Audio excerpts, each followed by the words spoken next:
These are not normal fish tacos. These are elevated tacos. These are date night fish tacos.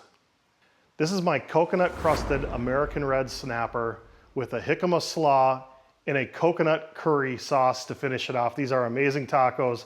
These tacos are a perfect combination of heat and sweet. They're elevated. You do not serve these tacos on a paper plate. Hey, if you've run across my channel before, you probably know that we ran into a serious red snapper bite. It was truly epic. One fish after another, big, nice fish, and I was able to load my freezer up with some of the finest fillets the Gulf of America could provide. Catching all of these amazing fish really afforded me an opportunity to really tweak a recipe, and I've really nailed this one. So I thought I'd put it on my channel here, share it with you guys. If you make it, let me know. Let's get into it. This is American red snapper with jicama slaw and a coconut curry sauce. Here's my fillet for today. Beautiful piece of ARS.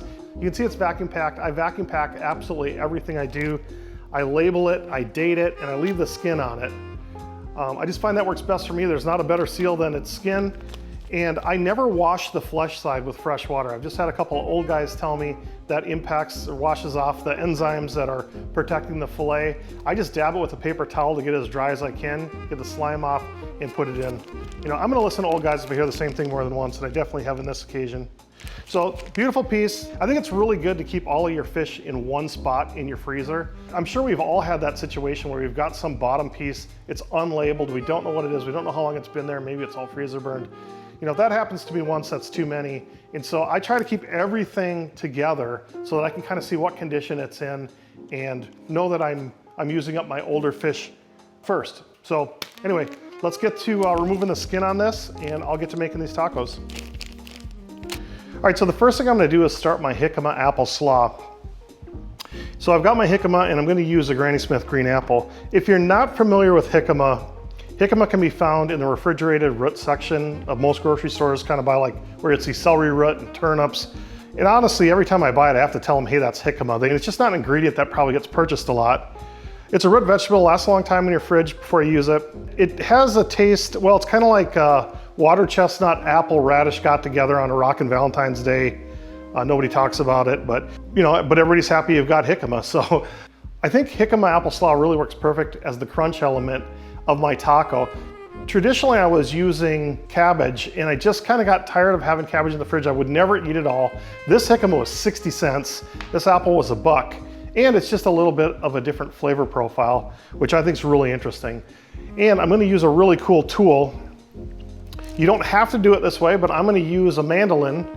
And if you're not familiar with a mandolin, I really recommend this. This is just a cheap one. I don't use it that often, but when I do use it, I absolutely love the product. I mean, it's not only super fast, but everything's super uniform, and I'll show you that right now. The first thing I'm gonna do is cut up my apple. So all I'm gonna do is just give myself an edge, and then run it over the mandolin. I want about equal parts apple to jicama. So I'll run a few. Check them. So that looks perfect to me. I'm on 1/8 setting, and I'm gonna run this a few more times, being very careful. If you own a mandolin, you have had an incident at some point. I certainly have. I'll show you that. I'm not using the guard in this case only because I'm using an apple, and I'm not gonna go past the core. So if I keep my fingers above the core, I'm safe. I'm not saying it's not scary. All right, I'm cooking for 2. That's plenty. Okay, so for the jicama, I'm gonna prepare it a little different than the apple. I'm gonna just cut myself a nice disc, like this, which will allow me to use the guard a lot easier.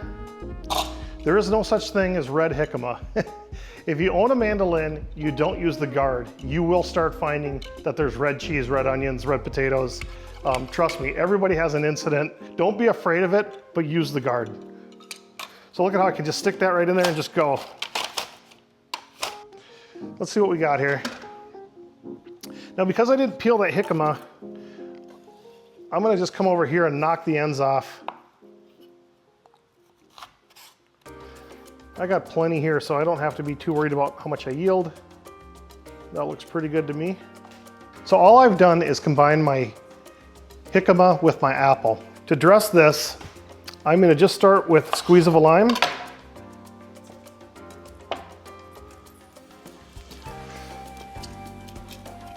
I'm gonna toss that. And then I'm gonna divide this. I'm gonna do that because my wife does not like dressing of any kind. She also doesn't like bacon. Those are just red flags I overlooked early on. Been learning to live around them. But I'm gonna pull out half of this for her so that she can have it just dressed with lime juice. And the rest here will be mine. And all I'm gonna do is put a really small squirt of mayo in there. I'm talking like a teaspoon, and a really small squirt of sour cream, equal parts. A little bit of celery seed as well. And that's it. So this is gonna be my crunch factor Jicama flavor, which I described earlier. That looks perfect to me. All right, so we're gonna let this sit. Now we gotta get on to the star of the show, the American Red Snapper. Time to make a mess. All right, the first thing I need to do is portion up my beautiful American Red Snapper. I got the skin knocked off. I'm gonna just refine this just a little bit and take some of that bloodline out right there. Perfect, I'm gonna go with this. Beautiful fillet. My tortillas are 6 inches, so in this case, I can cut it kind of to the tortilla. I'd love it to be right at the edge of the tortilla.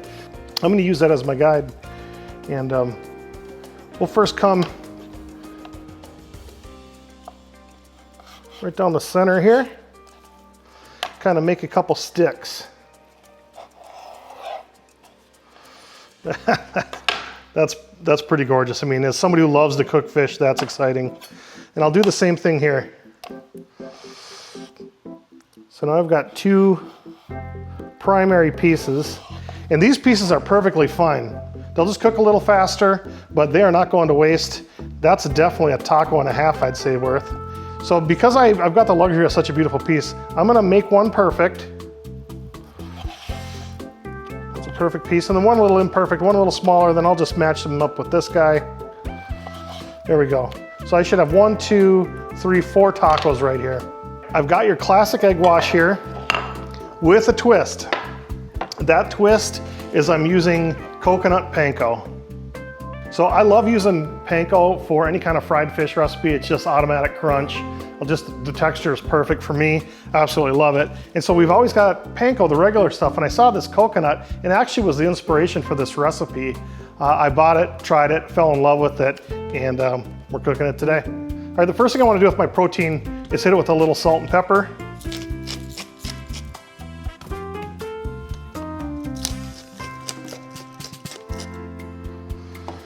Okay, we got salt and pepper on the protein. Now we're gonna just use classic technique. We're gonna go wet hand, dry hand. So wet hand into the flour. And that's a beautiful 1-inch cube into the egg.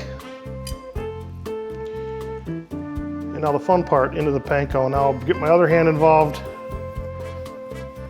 Always have good intentions here. Something satisfying about coating beautiful fish like this in panko. You know good things are about to happen. Beautiful.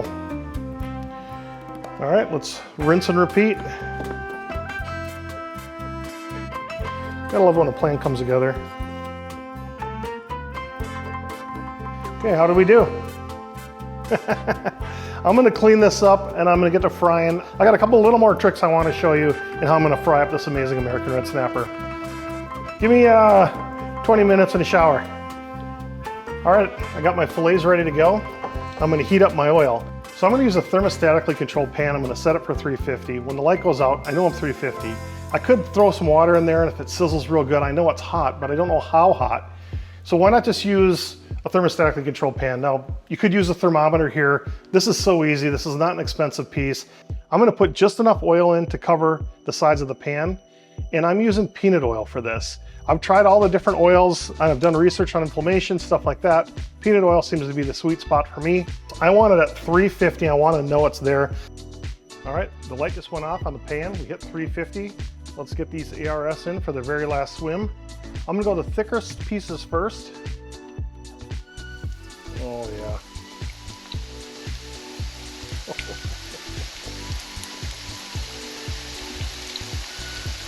Dude, this is like a freaking commercial for a pant. And I'm just gonna let them go until I start to see a little bit of browning, and then I'll flip them.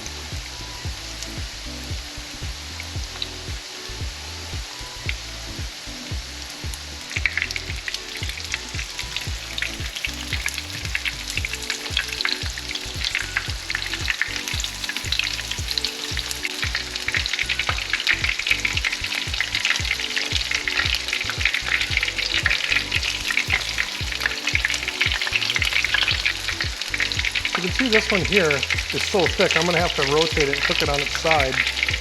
These two as well. We are just about there. Man, this one's good. I'm gonna call this one done. This is my skinniest piece. This is beautiful.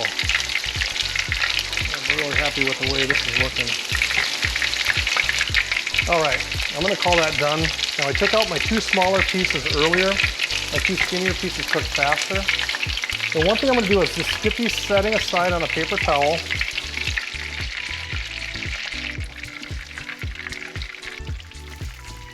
Set these aside, let them drain a little bit. Again, I'm gonna hit these with salt. And let them rest for just a second. Now, one quick thing on doneness. Obviously, once it starts to firm up, you know it's done. Sometimes you can see it start to separate a little bit. You'll know that's done. In this case, that didn't happen. I got really thick pieces here. I'm gonna pull them out and I'm just gonna break one in half. I'm gonna look at not the presentation piece, the piece that I'm gonna eat, not the one that I'm gonna give to my wife. I'm gonna break that in half. And if it flakes like that, it's done. All right, next step. Let's get our tortillas going and assemble these bad boys. All right, now it's getting exciting. Okay, all I did was put a tortilla in my toaster oven and put some Mexican cheese on it. Simple, simple. And so now I'm gonna assemble. I've got this beautiful piece, look at that. Perfect piece of American red snapper. Gonna go on there.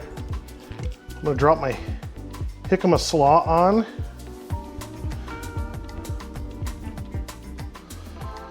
Beautiful. And then I'm gonna throw a little avocado on there. Now this avocado happens to be a little bit small. I don't know why. We buy these by the bag. And then what I do is usually put half the bag in the counter, half the bag in the fridge. That way we kind of have a cadence of when they get ripe. But this one looks pretty good, other than its size. Kind of like that. I put avocado on everything I can. It's honestly, it's avocado and blueberries. They're my two favorite things to eat. All right, so that is gonna be a nice creamy profile right there. Perfect, actually. Now I'm gonna hit everything with a little drizzle of lime juice. I got two more flavor bombs to go. At the grocery store that I go to Farmer Joe's in northern Cape Coral, and they've got a bunch of great sauces, and I've been just kind of dabbling with them all. But I ran across this coconut curry aioli, and it just has blown my mind on how good it is with this coconut crusted American red snapper. So I'm gonna drizzle a little bit of that on there. And then one last thing I'm gonna do, I love heat and I love fruity heat. And so lately I've been playing around with these cherry hot peppers. I gotta say, I hate jalapenos. You don't know what you're gonna get with the jalapeno. It could be super hot, it might not be. And the burn, the heat doesn't last long. I really want, this is a curry, this is that slow building heat. This hot cherry pepper will really do the trick. And I've been enjoying having this with some other tacos. I'm a contacts lens wearer, so I gotta be a little careful. The other thing that this pepper is gonna do is give me this gorgeous color on top. Like me, functional and beautiful. There you have it. That's my finished product right there. That is date night tacos. All right, the moment of truth.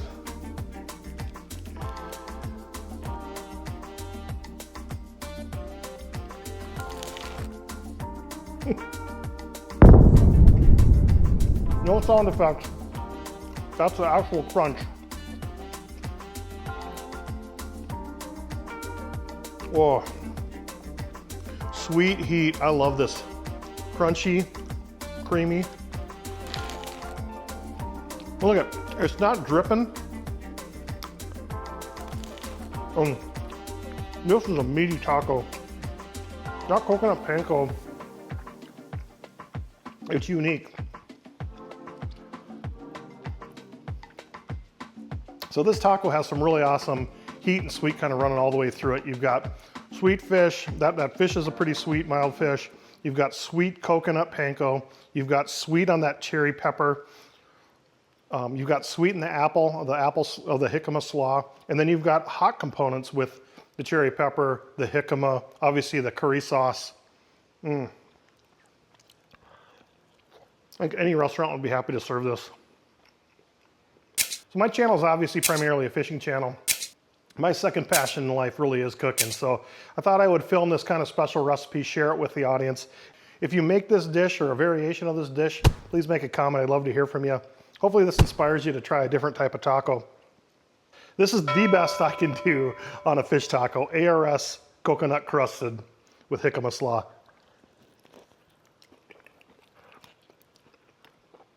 It doesn't get better than that for me. Nowhere. All right, well, that's a wrap.